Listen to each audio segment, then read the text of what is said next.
Hello guys, welcome to cricket field. এই ভিডিওতে আমরা কথা বলবো কেকেআর উইকেট কিপার ব্যাটসম্যান হিসেবে কোন কোন বিদেশি প্লেয়ারকে টার্গেট করতে পারে।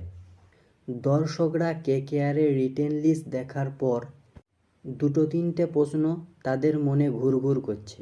তার মধ্যে একটা, কেকেআরের উইকেট কিপার ব্যাটসম্যান কে হবে। কেকেআর উইকেট কিপার ব্যাটসম্যান হিসেবে প্রথমেই টার্গেট করতে পারে ফিল সল্টকে, কেননা 2024 আইপিএলে ফিল সল্ট কেকেআরের হয়ে অনবদ্য ইনিংস খেলে গেছে। 2024 আইপিএলে কেকেআর যে চ্যাম্পিয়ন হয়েছে তার মধ্যে প্রধান এক প্লেয়ার ফিল সল্ট।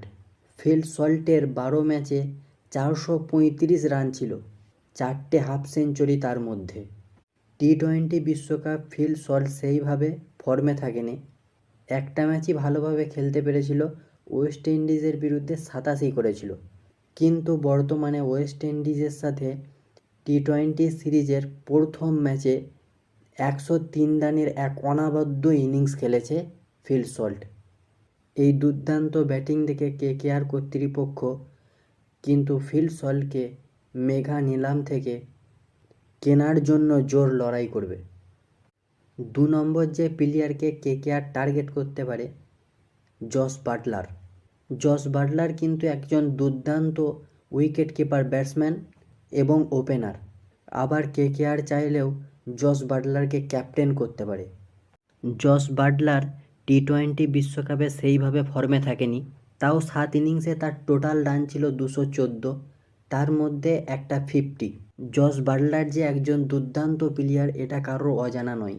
2024 আইপিএলের রাজস্থান রয়্যালসের হয়ে 11 ইনিংসে 359 রান করেছিল, তার মধ্যে কোনো 50 ছিল না, 2টো সেঞ্চুরি।